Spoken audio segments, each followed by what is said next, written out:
Coming to you live from the fireball that is Phoenix, Arizona, where we are roasting up some cybersecurity topics that matter to you and your business or organization. Cybersecurity, compliance, management, Net Concepts, helping your business achieve reliability, security, and productivity.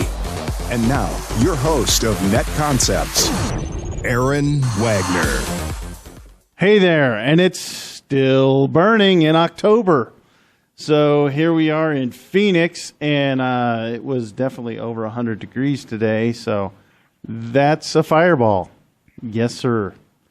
Today we have Wolfgang Goerlich from Duo Security. Wolfgang, hello. Hey, Aaron, good to be here. Thank you. It's good to have you. So I wanted to start this off with, is there anything that you can share with me about who you are or what you like to do for a hobby or entertainment, whatever? Sure. So I am the advisory CISO over here at Duo, so Chief Information Security Officer. Formerly led IT and IT security in healthcare and in financial services. So as you know, do oftentimes attacked, targeted, and highly regulated industries. Went from there to consulting, and for fun, let's see, what do I do for fun? Yeah, I don't have much free time. I recently rediscovered my passion for simple, small robots.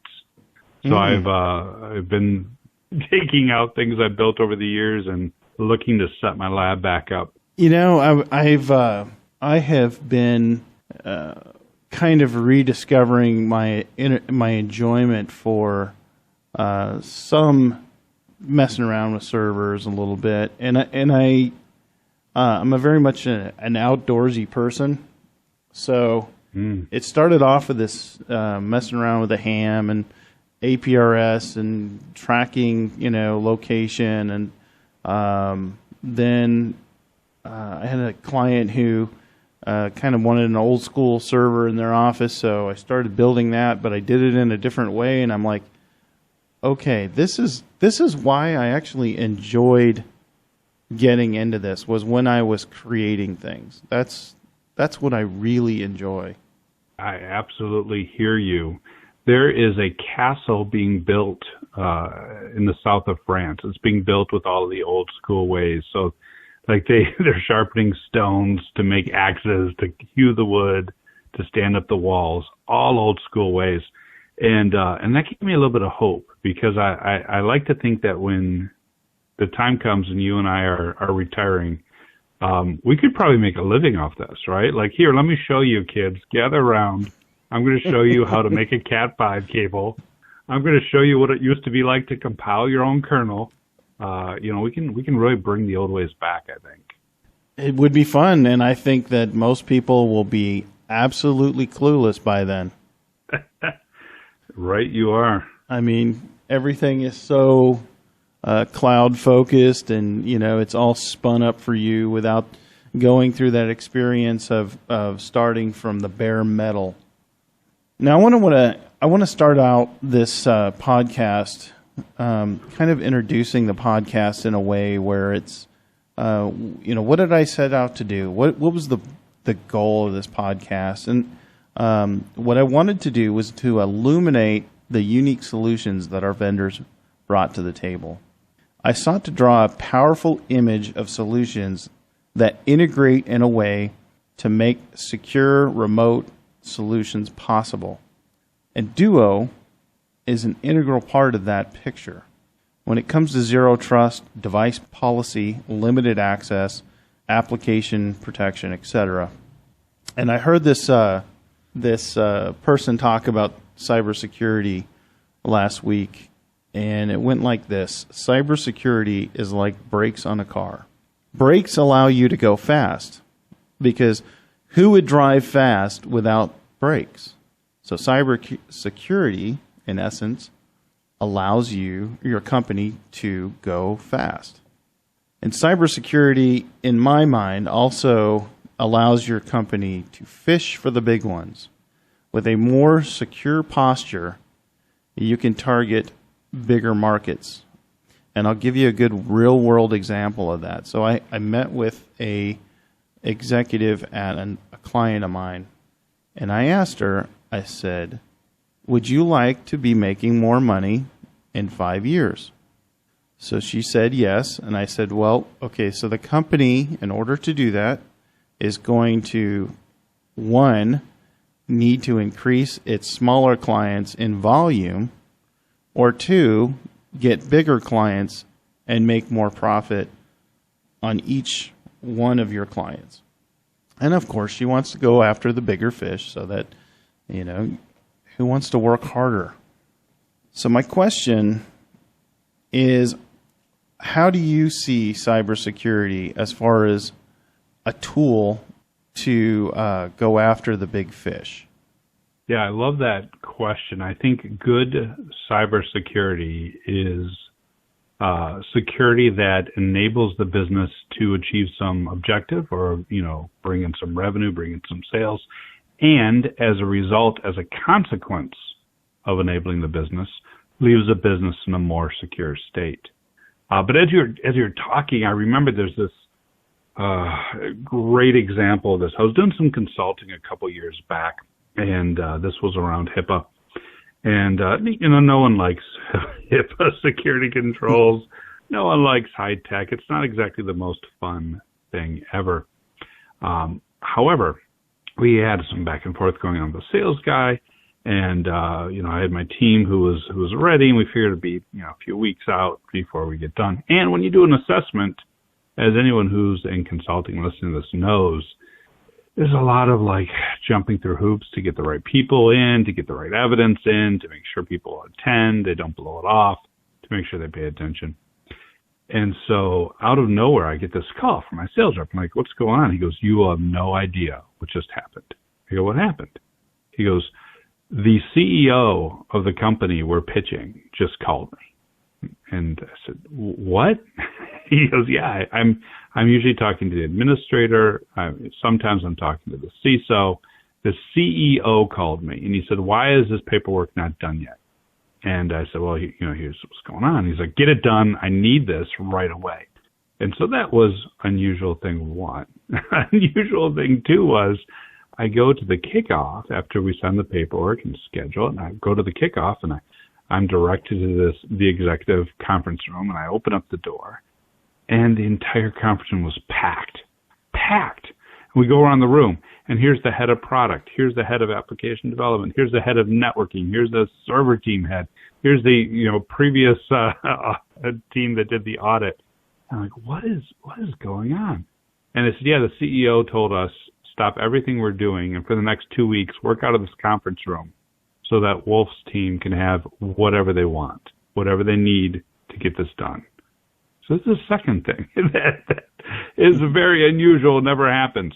And so we go through the process, we go through everything, and finally we're at the end, and I pulled the CEO aside. We ended up going out to lunch. I'm like, tell me more about why this was such a priority. This is great support and buy-in, but I'm not used to this. And he goes, your sales rep didn't tell you? I'm like, no, it didn't get back to me. Why are you guys, so interested in HIPAA? He goes, I don't care about HIPAA. I don't even know really how to spell it. But I was told by my top customer that if we didn't get this done this quarter, that they wouldn't be able to purchase our new product.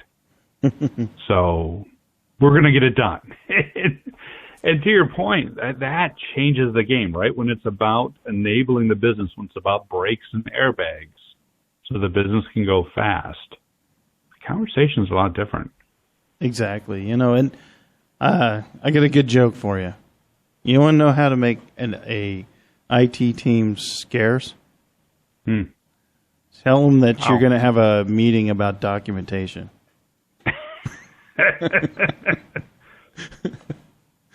Poof, they're gone. All of a sudden they find all these things to do that have to do with, I got to get this one server up and running. I got to whatever it is, it's something else.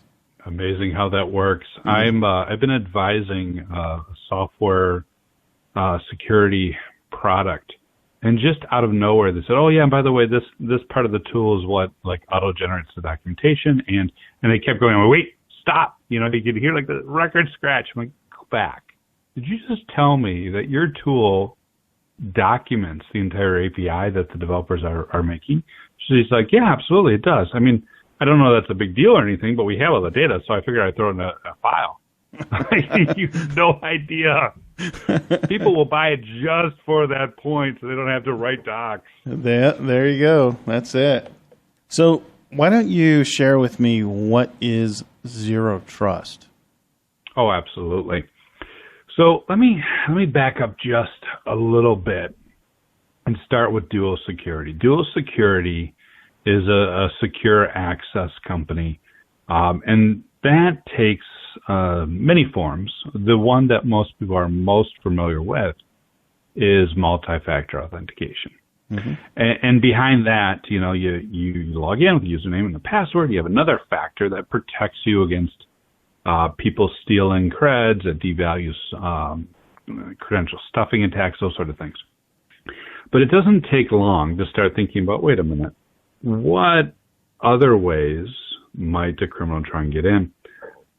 What other ways in authentication might you wrap controls around? What other ways can you look at the context and the conditions of authentication in order to make some decisions? And this seems like a very straightforward question, but back to the whole like going and building computers the old-fashioned way when you're rolling your own kernel. For so long, we've been reliant on least privilege at authorization after someone's authenticated, after someone's gotten into apps. Our ways of evaluating trust have been, hey, are you on the trusted side of the firewall? You're in, buddy. You're good. Yep. And maybe that wasn't bad when everything was on the same network. Maybe that wasn't bad when people were running computers that we provided them. But today, when the majority of the apps are SaaS apps out of their control, when the majority of the devices are personal devices, I saw a stat coming out of the pandemic that people are using twice as many devices as ever. Power users are using 6 or more devices in any given month. Why? Because you just grab whatever's closest to you and you log in and go. So we're at this point where traditional ways of evaluating trust, long-lived trust indicators like where are you and do you have a password and are you in the right groups, to access long-lived sources of privilege, your permissions in your apps, your file systems, and whatnot, just is not scaling to the way businesses work today. It's not an effective break. Back to your analogy. So what Zero Trust does is before you get to the app, before you get to the data, before we trust you onto our systems, we're going to look at that authentication. And we're going to look at a number of different things. Who are you, obviously? Are you strongly authenticated? Absolutely. What device are you on? Is that device something we've seen before? Is that device up to date? Is it free from malware? Is it hopefully not jailbroken if it's a iPhone or whatever? All these sort of context clues and conditions that we can get to build a better indicator of trust, to build a better decision. So zero trust is like least trust, is not trusting, right? Much like in the access world today, we say default deny, right? Which is least privilege and where we start. And it allows us to build a security perimeter anywhere we're making access control decision, which can be effectively in any application that is well outside of our reach, as long as we're controlling authentication to that. And that's really the crux of zero trust, the crux of the principle of least trust. And it is really changing the way we think about authentication, the way we think about security perimeters. The way that I got to the thinking about this kind of thing was somebody telling me about, in fact, it was Mikko Hyppinen talking about the idea that you have to assume that your network's going to be compromised. So you think about that and you go, well, okay, I'm going to think about my network and everything I can do to protect my network or detect when that occurs. But what does the person do at home? And the answer is always nothing, right? Or very limited. So if I'm going to give that device, that person access, I have to assume that they've been compromised, or it's a high potential that that device could have been compromised. But I still need to provide access. Potentially. Right. So first off, I love Mikko. Mikko's such a good guy. And this concept of assume compromise, you're right. I mean, it's a good strategy, but most of us are like, yeah, we assume compromise. But you're also running on our enterprise-grade switches, and we're doing packet capture, and we're running that packet capture through analysis, and we're also looking at egress traffic, and we're preventing infected hosts from going out. And yeah, we'll assume compromise, but the reality is that we trust our networks.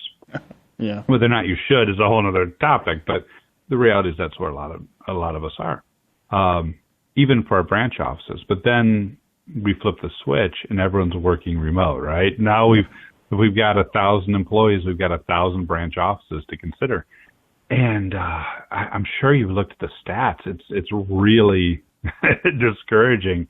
I think it's only 1 in 5 network routers at home are patched. Mm-hmm. 1 in 10 is running a default password that anyone can guess or log in on.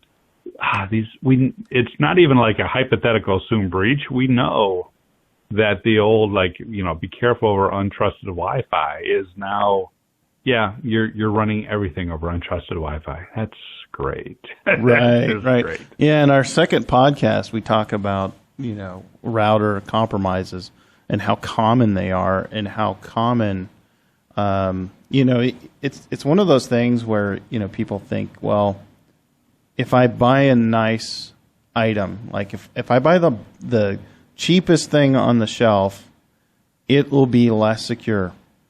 And that's, when it comes to these routers, it doesn't matter who makes it. It doesn't matter what it costs.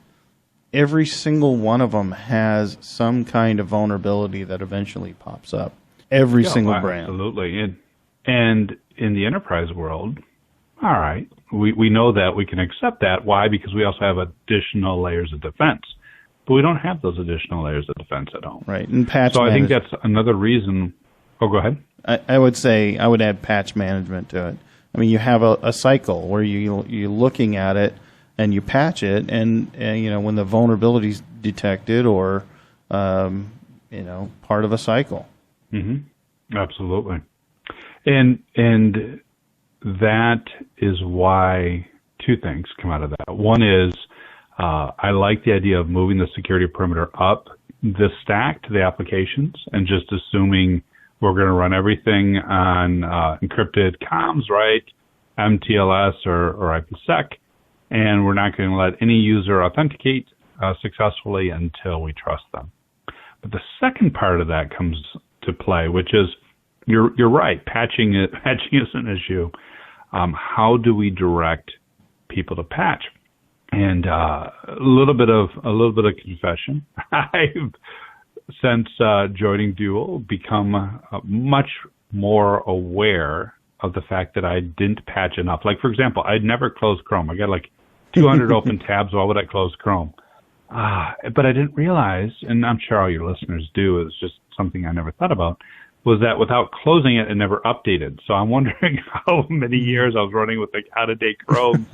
But now I go to authenticate and Duo Zero Trust kicks in, and I get this little prompt that says, you can authenticate X number of times more, but if you don't update Chrome, you cannot keep authenticating. And I think that collaborative approach and notification approach to the end users is so important because, again, we don't have people and staff to go to everyone's home and make sure that all the devices are up to date. And I think that's a perfect transition into the next question, which is why would we want, why do we want to look at device or create a device policy?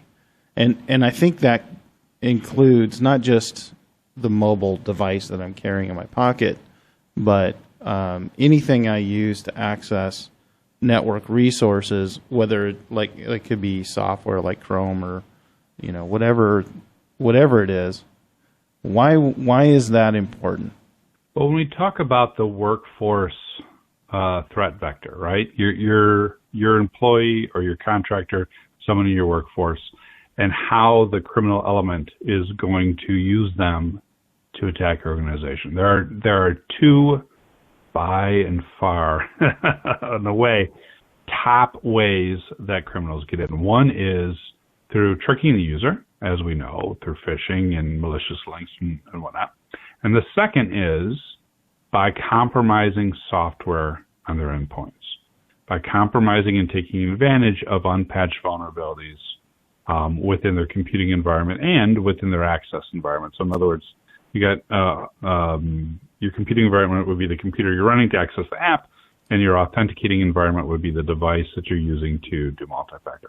That's what criminals are going to do. They're going to find a vulnerability in one of those devices. They're going to leverage it as part of their attack. Therefore, what's the strongest way to defend against that is patching, is making sure that devices are up to date and that those threat vectors are closed. Right, and like you said, I mean, we're not going to have the resources to manage, people's home hardware or software. So that's one of the things I liked about Duo is I'm able to set a policy and say, well, if this device doesn't have this version of Android, it's in a somewhat limited state or a completely limited state. Yes, and that prevents criminals from getting in. And that also takes care of a secondary attack vector. So whenever you've got a defense, I used to call this the Batman and Joker rule of security. Unfortunately, I think I got to come up with a new term because it's been almost probably 10 years now since Batman and Beyond, Dark Knight Rises, that whole series. But if you remember, Joker said it very succinctly, without you, Batman, there would be no me, right? Without really strong defenses, without really strong security, there's no need for criminals to develop into supervillains. In terms of defenses, whenever we get, let's say I could wave a magic wand right now. At the end of this podcast, I click my fingers, and across the world, everyone is using multi-factor authentication. That is going to stop a significant amount of attacks, but that's not going to lead the criminals to go home. That's not going to lead them to give up. They're not going to turn around and find a way to make an honest living. No, what they're going to do is they're going to find ways to run software on your computer, and they're going to wait until you, the user in the workforce, authenticates. And then they're going to ride in on that session and use that as a way to gain access to sensitive data and sensitive applications. We've seen a number of high-profile attacks that function in just this way, targeting otherwise very secure environments. Right. So it is absolutely vital we close those holes. And I've covered many times on podcasts and posts about multi-factor compromises that are out there. This next question that I have is directly related to an item we pointed out last podcast, which is why might it be important to integrate advanced protection in custom or in-house applications? But I would also add, because I've done it to our website, is why would you add it to a website? Why is it important to protect things, not just an application, but a website? And that comes down to, at least in our last podcast, we were talking about how ransomware attackers were not getting the money they wanted, so then they DDoSed the website. So anyway, I'll let you answer the rest of that. Oof. So what type of advanced protection are you thinking about on the website, Larry? Well, that's the thing is that, Duo also brings into brings to the table that ability to plug your policies into an application that may not have those policies to begin with. For example, one of our applications that does file syncing doesn't have device policies, but if they integrate it into their app, then all those device policies then come to something that didn't already have it to begin with. Ah, yes, I see. So we're still covering zero trust. When you talked about denial of service, I was curious as to what you had in mind. To your point, I mean, so the authorization side, the file level permissions, the approval that denies, the context of that application. There's a series of things that you should absolutely be doing on that side of things. But when we start talking to the user, you're right. I mean, you don't want to maintain tens, hundreds, thousands. The typical enterprise is running somewhere between 1,000 and 2,000 SaaS apps these days. You don't want to maintain, tens, hundreds, thousands of policies on individual applications that are going ahead and incurring these enforcement points. Much better approach is to do it at the time of authentication. And at that time of authentication, again, look at the context and conditions of that auth. With policies, we already mentioned some of the things. Is it up to date? Is it coming from a known good location? Do we want to do geofencing and prevent perhaps anyone outside the country, if all our users are in the country, prevent the rest of the world from accessing these apps? All those are things that you can do. And then you can also look at things like integrating with your antivirus. Is the box healthy? Or has there been signs of malware? Is it potentially infected? That is not something that you're going to want to run around each app and configure and stand up and monitor and enforce. And then, God forbid, you're subscribing to a threat intel feed. Talos comes out and says, oh, by the way, block these 6 IP addresses. They are known to be executing an attack on just your kind of business. We used to get that threat intel all the time in the financial services, and I'd have to go to each location, and load in my firewall and load in the routers and so on and so forth. With a centralized policy, you can load that threat intel once and have it apply to every single application and website that you're being protected. And this gets back to what I was saying earlier about redefining the security perimeter as anywhere you're making an access control decision. All those apps, all those websites, potentially all those devices, if you also have, authentication to a router, switch, firewall, whatnot, for your IT folks as well. So it really is adding a layer and adding a centralized layer that happens well before someone is in and potentially, misusing the privileges you assigned them.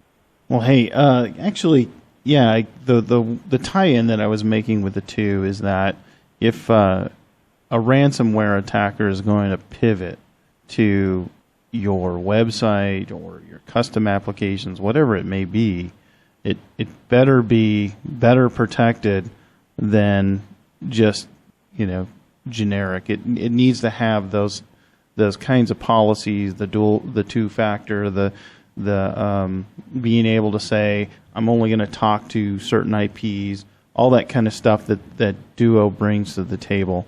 But we're getting pretty short on time, so I'd like to turn this over to you to answer about why is so we have a zero trust network, and that's important.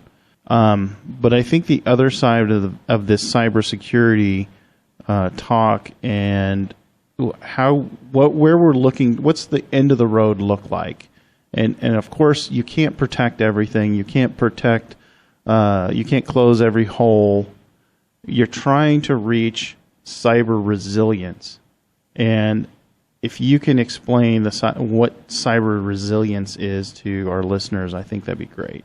Yeah, so cyber resilience is effectively three different things. It's the ability to protect your data and applications, the IT that enables your organization in the face of malicious attacks, insider threats, accidents, disasters. Secondly, it's the ability to react, hopefully in an automated fashion, to those unplanned events. So if you think about it as a logical extension of disaster recovery, in the old days, we had hot sites and cold sites, right? We would have a set of equipment that we would be backing up or shuffling tapes, so if anything happened, we could restore and go live. And then that was improved with this idea of hot and cold business processes. And I used to do a lot of talks and a lot of advocating forget trying to replicate the whole site. Just replicate the technology you need for your core business processes and use that to drive things. And again, the idea was some things would be up and some things we would know would be down for a while. And of course, now that we're in the 2020s, it went from hot and cold sites to hot and cold processes to, what do you mean we're going to be down? It's no longer acceptable that we're going to have any piece down for any point in time, because we've gotten so used to the resilience of engineering efforts and applications and the resilience of the internet, that we really have to bring that same level to our organizations. And the way you do that is you make sure you got the good ways to back up, recover, spin up, spin down, whatever you need to do to make sure that technology services stay up and operational. And from a security perspective, you think about it in terms of less of defense in depth and more of, all right, we're going to assume that 2, 3, 4 of these controls fail. Now what? What is our control redundancy? That and it's looking at those redundancies both in operations and in security controls that lead to resiliency. Right, and I think it goes back to that idea of knowing that something is going to fail, or somebody is going to get in, or something bad's going to happen. So there's 4 pillars that multiple sources point towards, which is threat protection, recoverability, adaptability, and durability. And I think that's a good thing to keep in mind, is that you need to be able to detect, you need to be able to recover, you need to be able to adjust to the threats that are out there, and you need to be effective. Yeah, I saw a statistic out of IDC last year. So this was IDC's reporting. They're looking at companies worldwide, and they found that 50%, up to 50% of the organizations could not and would not survive a disaster event. Mm-hmm. And of course, that includes like a significant ransomware event. That includes, the network connection and getting disrupted, and the server systems being shut down, wiped, and gone. 50% of businesses, if something like that happened, will go out of business. And that really points to the incredible importance of this concept of resiliency and those peers that you just mentioned.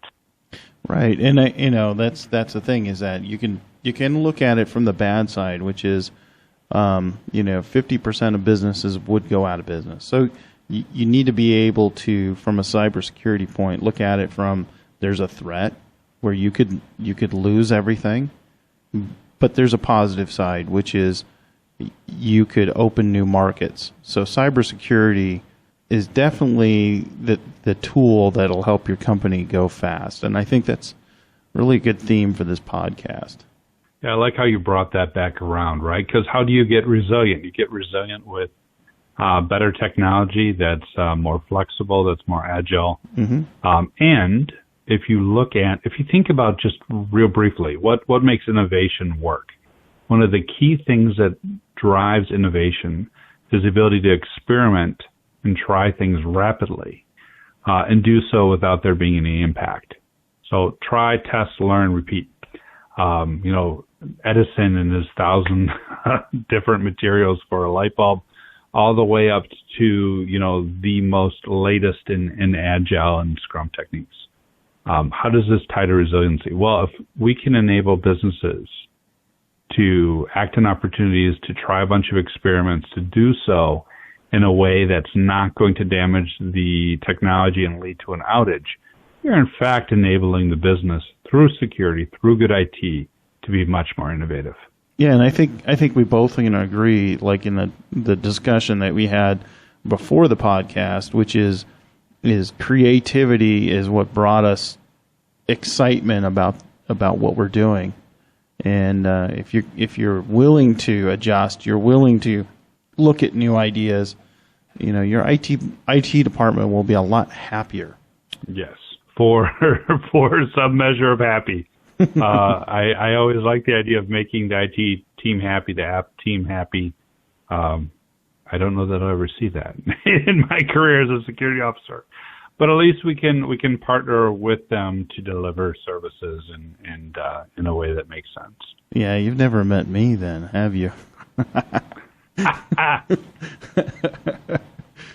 Yeah, I do get happy over the weirdest things. But anyway, I want to thank you for joining this podcast today. It was a great pleasure talking to you, and hopefully we can do it again sometime soon. Yeah, again, thanks for having me on. This has been great. All right, well, look for the next podcast coming to you soon. Thank you very much for listening. Thank you for listening to Net Concepts with your host, Aaron Wagner. For more info, please go to ncarizona.net. Net Concepts, helping your business achieve reliability, security, and productivity.